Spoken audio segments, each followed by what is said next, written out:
being far ahead in AI, it can create its own problem. Because the further you are, the harder it is to meet people where they actually are. So I found this out the hard way during another speaking engagement where I delivered a workshop and I wanted to bring the audience into a live AI exercise.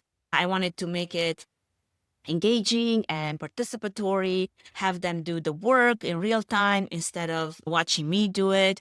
And what I ran into was that people are at widely different stages when it comes to their understanding of AI, but also their experience with AI.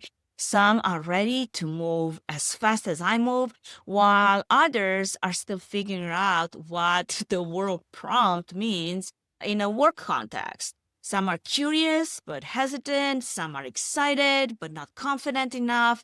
I built that exercise basically at my speed.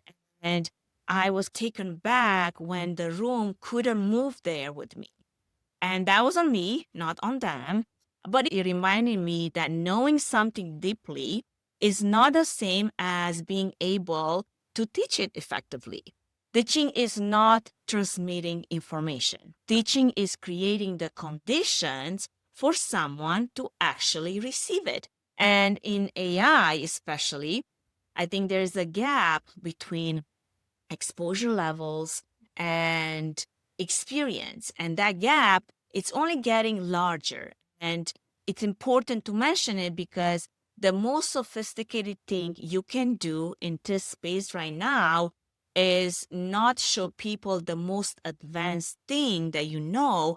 It is to figure out where they are and then build the bridge from there to where you are.